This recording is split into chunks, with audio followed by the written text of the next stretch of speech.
ప్రతి మనిషి సక్సెస్ సాధించాలని కోరుకుంటాడు. అయితే గెలుపు అనేది యాదృచ్ఛికంగా రాదు. సక్సెస్ సాధించడానికి అవసరమైన కొన్ని ముఖ్యమైన లక్షణాలు మనలో ఉండాలి. అవే లక్షణాలు మనల్ని సాధారణ స్థితి నుండి అసాధారణ స్థితికి తీసుకువెళతాయి. అపజయం నుండి విజయం వైపు నడిపిస్తాయి. సమాజంలో ఉన్నత స్థాయిలో నిలబడతాయి.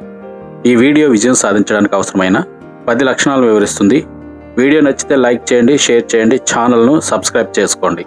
గెలుపు అనేది కేవలం డబ్బు, హోదా, పేరు మాత్రమే కాదు. మన జీవిత లక్ష్యాలను చేరుకోవడం, మనలోని సామర్థ్యాన్ని పూర్తిగా వెలికితీయడం, మనం కోరుకున్న స్థాయికి చేరుకోవడమే నిజమైన గెలుపు. మరి ఆ గెలుపును సాధించడానికి అవసరమైన 10 లక్షణాలు ఏమిటో ఇప్పుడు చూద్దాం. లక్ష్యం పట్ల అవగాహన. గెలవాలంటే ముందుగా మన లక్ష్యం ఏమిటో మనకు స్పష్టంగా తెలిసి ఉండాలి. లక్ష్యం లేకుండా ప్రయత్నం చేయడం అంటే గమ్యం తెలియకుండా సాగిపోతున్న పడవ ప్రయాణం లాంటిది. స్పష్టమైన లక్ష్యం మనకు దిశనిస్తుంది, నిర్ణయాలను సులభం చేస్తుంది. లక్ష్యం ఉన్నవాడు సమయాన్ని వృధా చేయడు. లక్ష్యంపై స్పష్టమైన అవగాహన ఉన్నవాడు ఆ లక్ష్య సాధనకు కసిగా కృషి చేస్తాడు, అనుకున్నది సాధిస్తాడు. సంకల్ప బలం. సంకల్పం అంటే మొదలు పెట్టడం కాదు, మధ్యలో ఆపకుండా, ఆగకుండా కొనసాగించడం. ఎన్ని ఆటంకాలు వచ్చినా, ఎన్ని నిరాశలు ఎదురైనా వెనక్కి తగ్గకుండా ముందుకు సాగిపోవడమే నిజమైన సంకల్పం. సంకల్పం బలంగా ఉంటే సక్సెస్ నీకు బానిసవుతుంది, విజయం నీ ఎదుట మోకాళ్ళుతుంది. కష్టపడే తత్వం. విజయానికి షార్ట్ కట్లు అంటూ ఉండవు. కష్టపడకుండా వచ్చిన ఫలితం ఎక్కువ కాలం నిలవదు. కష్టం అనేది మనల్ని శక్తివంతులుగా తయారు చేసే సాధనం, గెలుపును అలవాటుగా మార్చే ఆయుధం. క్రమశిక్షణ.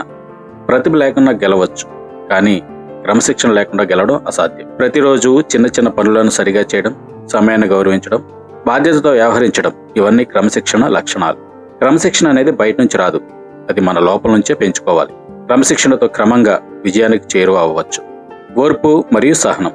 కొన్నిసార్లు విజయం ఆలస్యం అవుతుంది, కానీ ప్రయత్నం వ్యర్థం కాదు. ఓర్పు ఉన్నవాడు కాలాన్ని తన పక్షాన మార్చుకుంటాడు, విజయ తీరాన్ని చేరుకుంటాడు. ఆత్మవిశ్వాసం. నేను చేయగలను అనే నమ్మకం లేకుండా ఏ పని మొదలు పెట్టకూడదు.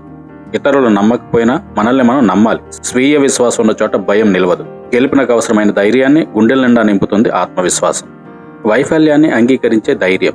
గెలిచిన వాళ్ళకి వైఫల్యాలు రాలేదని కాదు, వాళ్ళు వైఫల్యాన్ని పాఠంగా మార్చుకున్నారు. పడ్డాక లేవడం నేర్చుకున్నవాడే ఎప్పటికైనా గెలుస్తాడు. సమయ నిర్వహణ.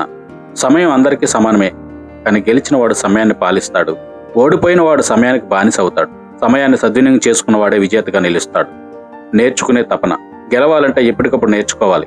ప్రపంచం మారుతోంది, మనము మారాలి. తెలుసుకున్నది సరిపోతుంది అనుకునేవాడు ఆగిపోతాడు, తెలుసుకోవాలి అనుకునేవాడు ముందుకు వెళ్తాడు. గెలుపు అనే గమ్యాన్ని చేరుకుంటాడు. సానుకూల ఆలోచన. నెగిటివ్ ఆలోచనలు మన శక్తిని తగ్గిస్తాయి, సానుకూల ఆలోచనలు మన సామర్థ్యాన్ని పెంచుతాయి. పరిస్థితులు ఎలా ఉన్నా మన దృక్పథం బలంగా ఉండాలి. సానుకూల ఆలోచనతో ముందుకు సాగిపోవాలి. చివరిగా, విజయం అనేది ఒక రోజులో జరిగే అద్భుతం కాదు, అది రోజు మనం చూపించే ఆలోచనల, నిర్ణయాల, అలవాట్ల ఫలితం. స్పష్టమైన లక్ష్యం, గట్టి సంకల్పం, క్రమశిక్షణ, కష్టపడే తత్వం, ఓర్పు, స్వీయ విశ్వాసం, నేర్చుకునే తపన, ఇవే గెలుపునకు నిజమైన లక్షణాలు. ఈ లక్షణాలను మన జీవితంలో ఆచరణలో పెట్టిన రోజు నుంచే మన గెలుపు మొదలవుతుంది. Like, share, subscribe.